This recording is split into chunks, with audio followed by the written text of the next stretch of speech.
Kieran, it looks a really, really good renewal of a Triumph Hurdle this year. Yeah, absolutely. I think that's the first point to make. I think it's a well above average renewal of the juvenile hurdle.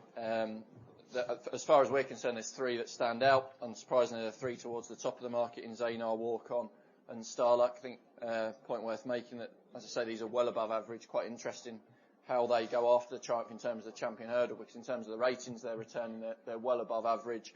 The horse that I'm probably most keen on in the whole festival runs here, probably going to go out on a limb a little bit, because a lot of people that have been listening to the panels have been saying that he's a flat track bully, that he's got too much speed apparently to win the Triumph. As far as I'm concerned, this Starluck is the most exciting horse I've seen for quite some time. I think he's potentially an absolute machine.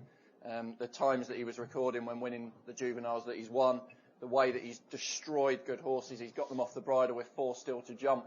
Alan Fleming has not put a foot wrong in his debut season as a trainer in Britain. And someone said to me, "Oh, Alan Fleming, he's never trained a festival winner." Well, there was a time that Paul Nicholls hadn't trained a festival winner. At the moment, Zanar's the favourite. I mean, they're talking cheek pieces for him, which is not a good sign, is it? Yeah, I mean, I think that the thing with Zanar and Walk-On is you know what you're getting. You're going to get a really good, solid run for your money. They're well above average, but they largely represent the same form lines, good, solid form lines though they are. Starluck comes from slightly out of left field to some extent. He's been beating lower grade animals, but it's just the manner in which he's been beating them. Nicky Henderson has never had a winner in cheek pieces.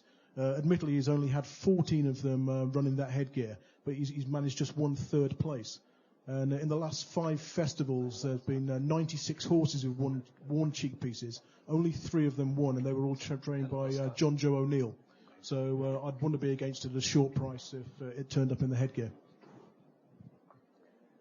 Couch. If I was Nicky Henderson, I'd go down to John Joe and get his cheek piece. It'll cost him. No, I can't. I don't think it's a good sign either. Apparently, I spoke to a contact at Henderson today, and he said, "Zanar's like you, Cat, getting fucking lazier and lazier."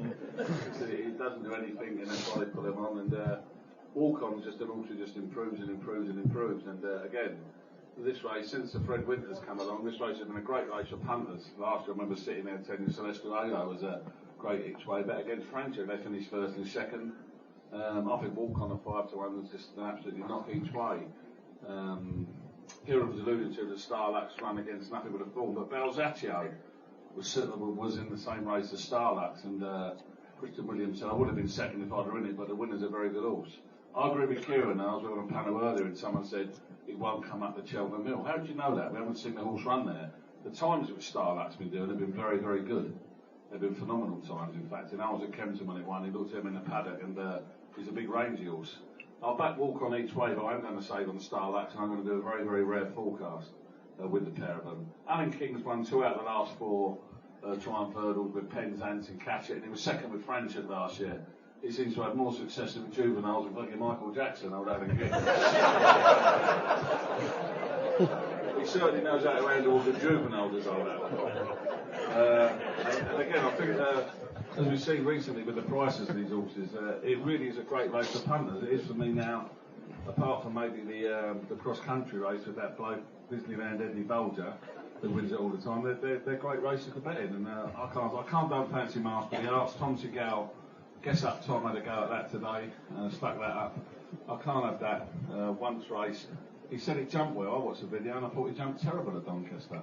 And David quite laughed at one, said he hadn't jumped very well. I think that's a ridiculous price, Master of the Arts. A mile on the flat with Mark Prescott. I'm not certain that will come up the hill.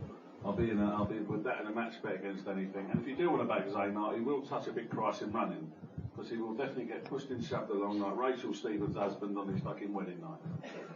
But for me, Walk-On each way definitely. I'd rather save on Starluck in case he is as good as he looks to be. Let's go back to Kieran just for a moment, because Walk-On does seem to be improving. Yet he is one of a sort of the front rank horses, but Timeform haven't given that P for improvement too. So yeah, I think do you think he's reached his peak?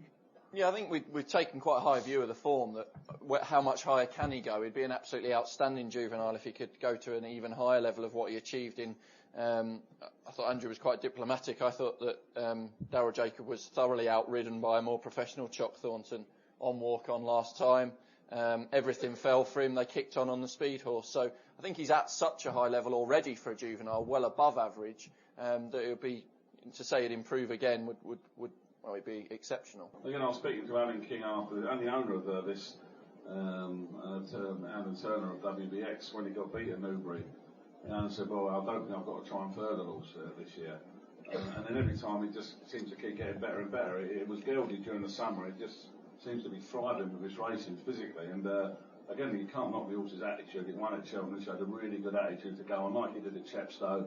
I think, I agree, I thought Daryl Jacob was totally outridden there. I didn't think he gave it a very good ride at all. But he was better off at the race than he was at Chepstow, and I think Walk-On, again, I thought he was hiding a little bit on the running.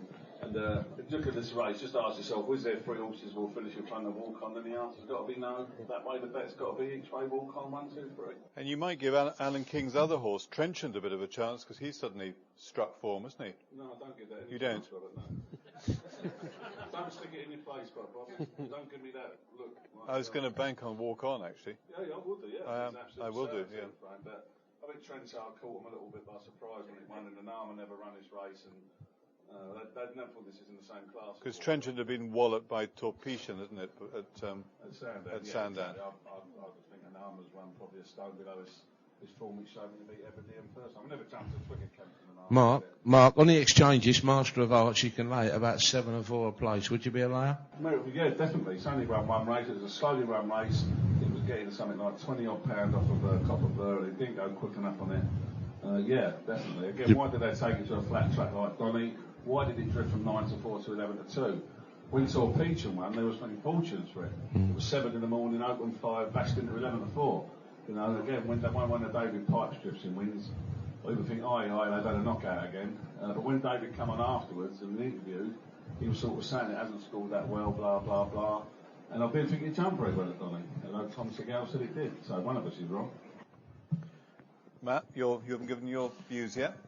Well, it's quite interesting. It probably says something about the Irish contenders that, we've had 3 very distinguished guests. We haven't even mentioned a single Irish horse yet in the Lethal weapon. Well, they may all be rubbish. We'll find out. Just going back to Zaynard, I thought Kieran was interesting. He's saying we all know what we get with Zaynard Walk-On.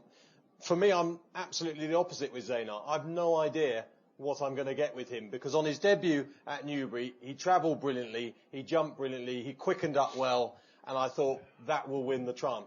And then, of course, he went to Ascot, and he travelled terribly, he jumped terribly, and he still, though, went and hacked up, and not many horses can travel and jump like he did and still go and win. And beat a horse that won next time. Yeah, so I don't know what Zaynard I'm going to get. The cheap piece is obviously the worry. It suggests that he's very lazy at home and he takes an enormous amount of motivation.